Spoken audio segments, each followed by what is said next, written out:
and gentlemen. So thank you very much for coming back. I hope you had a nice lunch.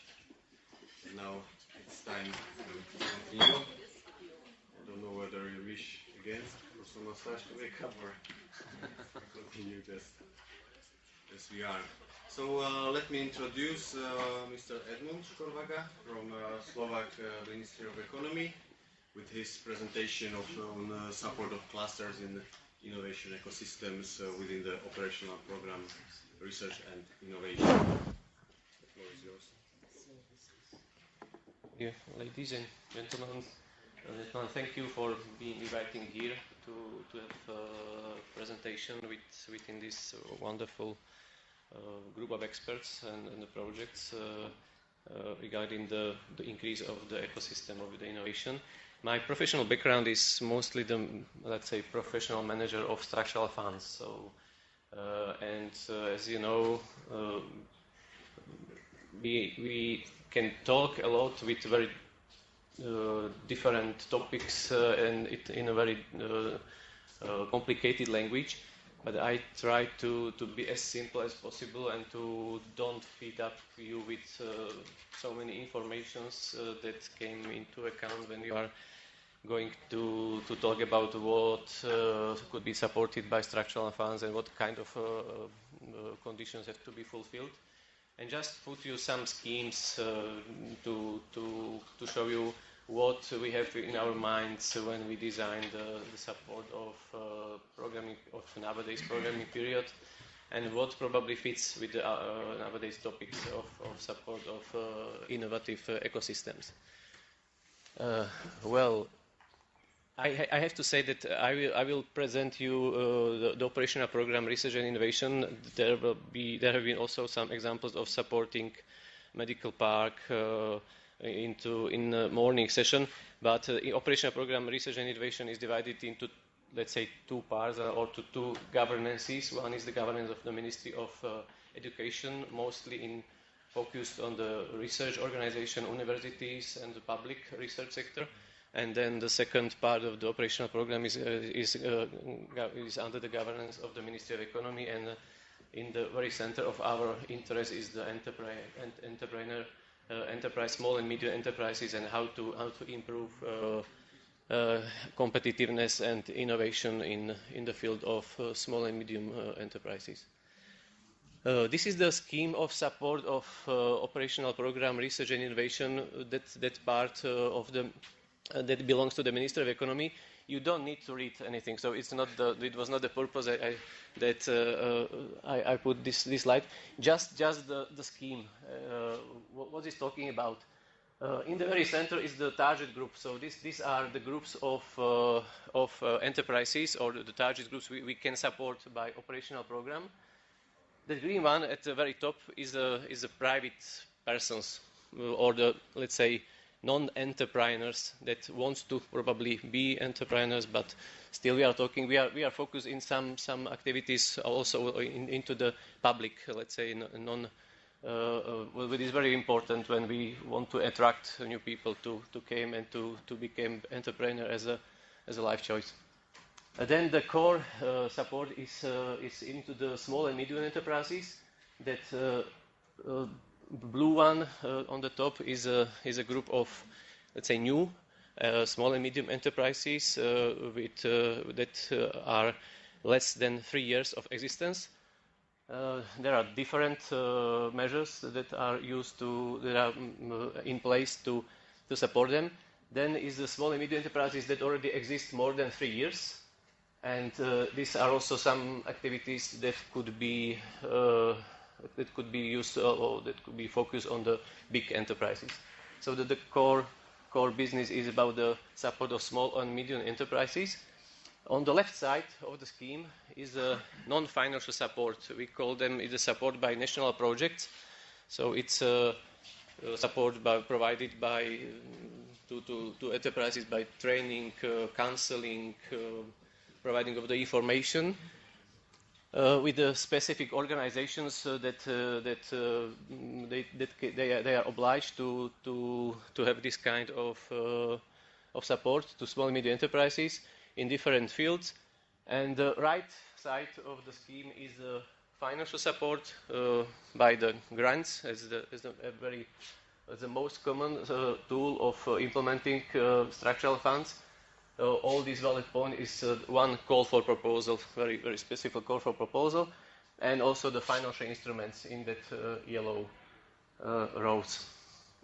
Now, what is important that I will talk that also within the financial support, there is, from the thematic point of view, at the very beginning, the most, let's say, innovative or the less complex support just focus on the technological innovations that don't need to be involved in the partnership. It's just the calls that are focused to rebuild the technological park of the enterprises, just to reach any innovation at the level of the product or the process. And there is more complex topics I will talk today about, and probably these more complex topics much more fits about to the topics of this session. And these are the support of the innovation via research and development. This is the support of the innovation via, we call it technological innovation platforms, and I will talk about it later on. And also the support of the clusters, of creation of clusters, but mostly the support of existing clusters and clusters activities. And you can see that also some support in this field is also at the level at the part of, let's say, non-financial support. Via concrete organization is called Slovak Innovation and Energy Agency. It's an organization belongs to the Ministry of Economy. It's not a free project, it's the same project, but as you see, this project is focused on all the target groups of our support. And it's one of the activity that is provided by this project is also activity provided to the clusters, and this will be in a quick just to pick up about what I will be talking today, and what is the range of another activities we can provide during the programming period 2014 and 2020 to small and medium enterprises and to enterprises as such. So let me speak, I'll show you some schemes about the first, let's say, lowest level of the partnership. It's projects implemented by classical grants. It's a call for proposals, and but the projects are focused on the innovation. So at the very last stage of the project have to be innovation, or it doesn't matter if it is innovation of the product or the process or the services that have to be implemented at the field of the beneficiary, let's say small and medium enterprise. But the way to this innovation is by the research and development. So it's not direct innovation when you buy the new technology and you can product new services, but you need to go through some activities of research and development, and in the middle of the projects there is a, let's say, like knowledge or intellectual property, and within this project there is also the possibility of protection of intellectual property. The first part of the project, we call that the research part of the project. There is a obligation to realize it with the partnership with research organizations. Mostly, of course, there are universities and public research organizations, but it can be also a private one.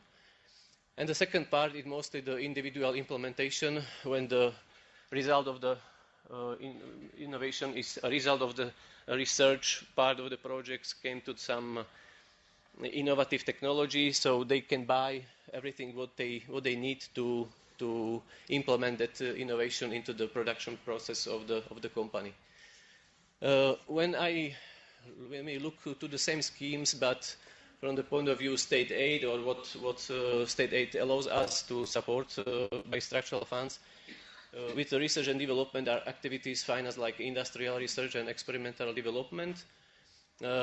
Regarding the activities that are focused on protection of intellectual property are activities that leads to the patents and ownership of intangible assets of the intellectual property rights. And the last part of the support is provided via regional investment aid when companies could buy or investments into tangible or intangible assets, and to just if these are needed to introduce the innovation into the production process. This part is not obligatory. So if the result of the research part of the project could be implemented without any other investments into the production process, this is not the obligatory part, and the innovation, the project stops in that phase. But at the very end, the implementation into the production process of the company is obligatory. This is just to show we launched 5 or 6 call for proposals, implemented very simply within that context or within that structure of support. Each of these projects, that I can divide it into those that belongs to the more or less developed regions where most of the money are focused on. Probably it was also mentioned that all activities have to be fulfilled or be in line with the smart specialization strategy, and all these calls, every call is focused on one domain of the strategy. So it's not the one common call to all domains, but we distinguish it into the 5 main domains of the smart specialization strategy of the Slovak Republic. And you can see the first domain, transport, means of 21st century. There is an allocation of the call, and it's an open call. So it's not just one deadline, but it's an open call. There are every 2 or 3 months deadlines when the proposals could be submitted, and then they are evaluated later on. And you can see how many projects were submitted and what was the asked allocation of these projects into these domains. Second domain is industry for 21st century. The third domain is healthy food and environment, and we can see that there is the biggest absorption capacity regarding the project that ask for the financing. Fourth domain is a healthy population and medical technology. And the fifth one is digital Slovakia and creative and industry. I have to say that these 2 calls was launched later on because the EDP process for these 2 domains takes a longer time. So those first 3 calls was launched in December 2017. These 2 calls was launched in April of this year. And the very last and very new one call launched just a few weeks ago. It's a call for Bratislava region, which is the more developed region, and because the small allocation of the money that can be put into this context of this type of projects was not divided into the domains, but in this call the bidders will ask for the money within all 5 domains of smart specialization strategy. This kind of project is like, let's say, it's a support to the concrete company to increase or to implement the innovation via R&D activities. It's just one R&D activity that finish in the implementation of the innovation into the company. Of course, the partnership is very crucial in this process. What's the difference of the second level instruments or tool? It's the same. Is the call that is focused on on a long-lasting cooperation of SMEs or companies with research organization in a very familiar field of economy. And it's not just the one concrete research and development activity that finish in the innovation, but we would like to support by this the cooperation and the research and development of bigger group of companies and research organizations. The support start with the building or rebuilding R&D infrastructure, but not at the level of the public research organization and universities, but at the level of research infrastructure, at the level of small and medium enterprises or enterprises. So there is sometimes a lack of capacity to do some research. Unfortunately, also quite excellent capacities or infrastructure what was built in programming period 2007 and 13 is not open for small and medium enterprises or enterprises because the implementation setup of the last programming period was designed without not counting with the state aid rules. So there is still the problem with the research and with the high quality research and development infrastructure at the level of enterprises. The project could, at the very beginning, could start with this building of this infrastructure. But what is important, the partnership of the projects have to be, say, formalized in the board of technological innovation platform. And this board is responsible for definition of research and development activities that will be running during the whole programming period. The very end of this project is just in September 2023, so the project could last almost at the end of the programming period. And the group of enterprises and research organizations could be focused on different activities. What is the obligation of this is that at least 3 innovation have to be reached during this period. So that means innovation into the new products or new process of the production of the services, and at least 3 intellectual property rights could be reached by this project. And it's up to, and also the money, or again according to the state aid rules, are in the first, let's say, level of the projects dedicated into the investments into the tangible or intangible assets, just to rebuild the infrastructure. And in the second part is again the same industrial research, experimental development, and protection of intellectual property. So this is just the tool or the scheme. It will be really up to the entrepreneurs how this tool will be used and what will be the impact of this collaboration. We don't have any experience about how many projects and what kind of partnership will be created by this call, because the deadline is just at the end of this month, and we don't have yet the projects, so it will be also for us the surprise how many projects will come and what will be the topics of the projects and in what area of economy the projects will be submitted. This allocation for this call it's 100 million euro.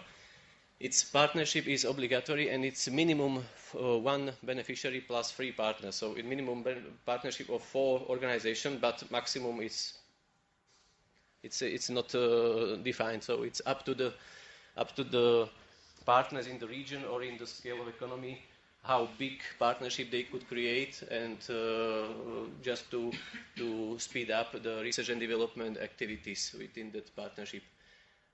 You can see also allocations. This is the first time or the only call that is closed. It means it's not open call, but on the other hand is also the only calls that it's, let's say, 2-rounded model. So in the first time, in the first call is just the submission of the project intentions, and these intentions will be evaluated, and after that will be launched the call for proposals, where only those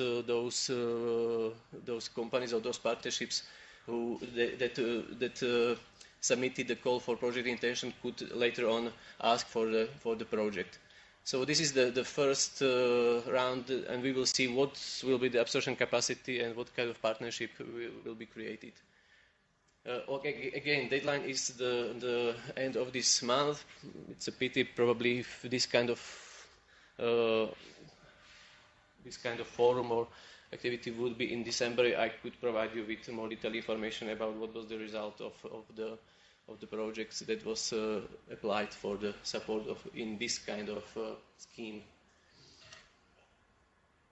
Okay, and the third, now we are moving. I'm moving to the third level of support of ecosystem that support the innovations and the concrete support of clusters organizations. There are two types of this support. First is already running at the level of the national project called Increase of the Innovative Performance of Slovak Economy. The project is running by already mentioned organization Slovak Innovation and Energy Association,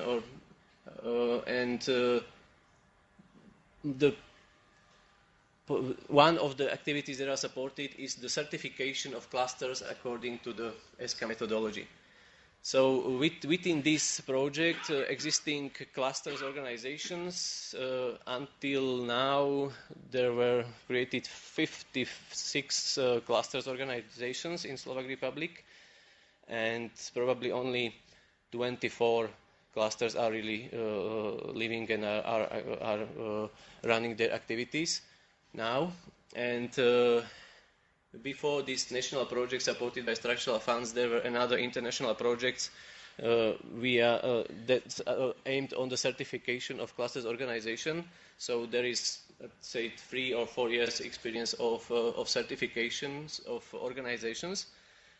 So within these projects, it's that, let's say, non-financial support, but of course it's implemented by the de minimis scheme. So they don't have to pay, but the cluster organization have to via the de minimis scheme. It's focused, or it's count with the de minimis support that was provided.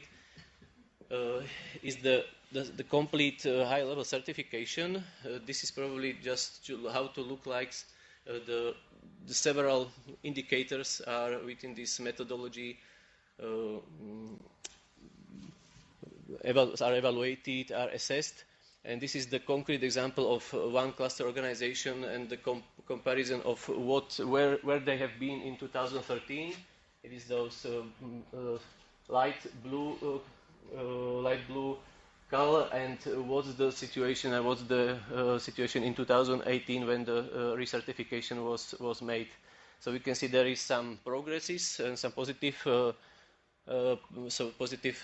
aspects reached by the cluster organization, but on the other hand, there are in many indicators the weak points are identified. What is important on this kind of support is not just, of course, you can reach the gold, silver, or bronze level of the cluster, and it's open you the door to international cooperation.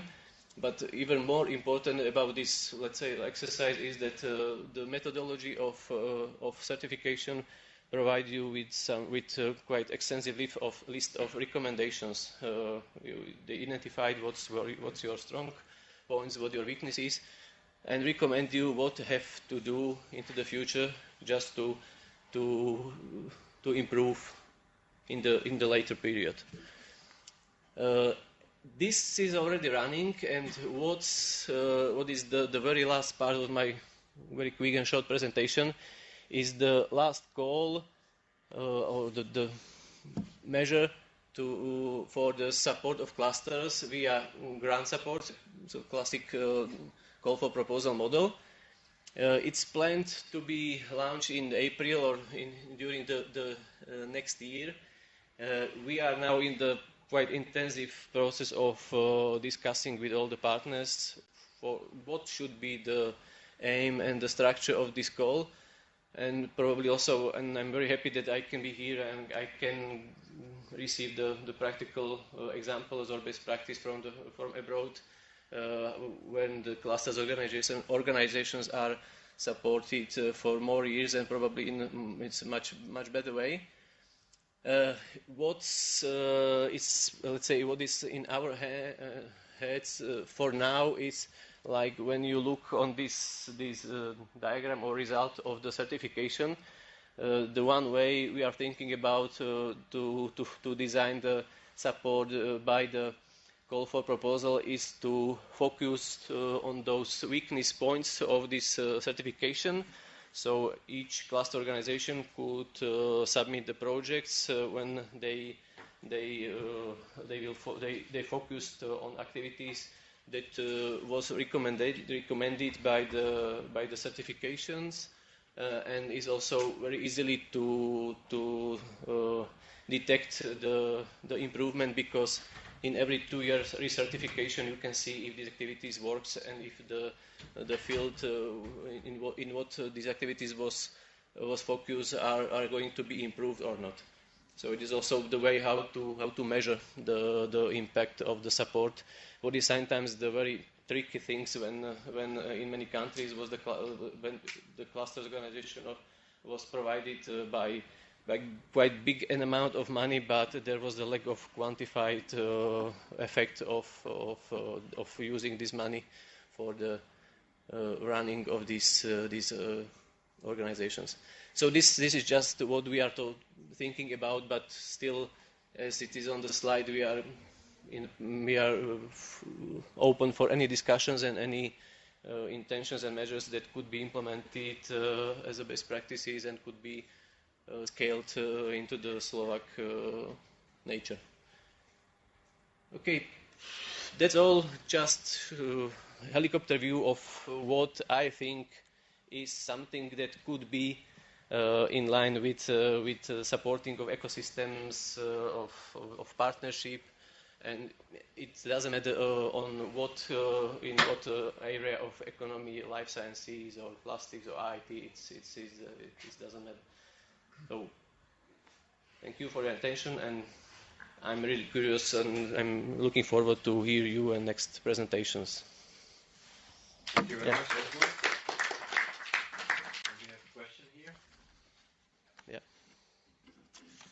Thank you very much. To the research and development or research and innovation projects, I would like to ask if you have possibilities to support international partners, because very often in those projects, of course, you don't have all the critical competences here, and you might need them from elsewhere. So is it possible to a certain extent to involve them? Yeah, it is possible, but again, in a quite limited way because of structural funds. So because there are some limitation, you can use also the organization out of the supported region. So still there are some constraints because of structural funds implementation rules, but with into the some level is also possible, of course, to have international experts involved into these research activities. But it's not so easy like in Horizon 2020 projects where there is no obligations of state aid rules or structural funds implementation rules, so it's much easier. Thank you very much for the question. One more we have here. Good afternoon. I would like to ask you, you mentioned some numbers regarding clusters, organizations, that roughly 50% of all are only running. What do you think? What is the reason of that? Oh, that's question. I am not able to provide you with the qualified answer because it's not the topic I'm working in. But the reasons that as far as I've been talking with the colleagues from Slovak Innovation and Energy Agency, the reasons was that in some cases the it was ad hoc clusters that was created just to solve one problem, and when this problem was solved, there was no another sustainable model of the cluster. For example, it's a very paradoxically automotive cluster in the west part of Slovak Republic. At the very beginning, when the Peugeot, Volkswagen, and Kia was coming to the Slovak market, there have been quite nice example of automotive cluster, but then the needed project was solved by the activities of the clusters, and there were no strategy for sustainable development of the cluster, and the clusters the activities, I think there's no running activity from 2015. Another reason could be also that it's unfortunately is not any systematical support of Slovak government or the Slovak authorities to the clusters. This is just support that is ad hoc additional support by structural funds. Out of this, there is the quite small scale support by the Ministry of Economy running from 2013, but it's missing the systematic support of clusters organizations, and they are really very sensitive in the first years of the existence. If the support is when they more need the public support, and later on they can earn money for the running the activities. And this will be also the subject of the discussion at the end of this month, when the Union of Slovak Clusters we will have the brainstorming or workshop how to establish as systematic support as possible in Slovak Republic to help clusters survive. Thank you very much for your presentation, for your questions, and let me introduce Frank Draghi from Steinbei's team Northeast from Germany with his presentation on the concepts for macro regions in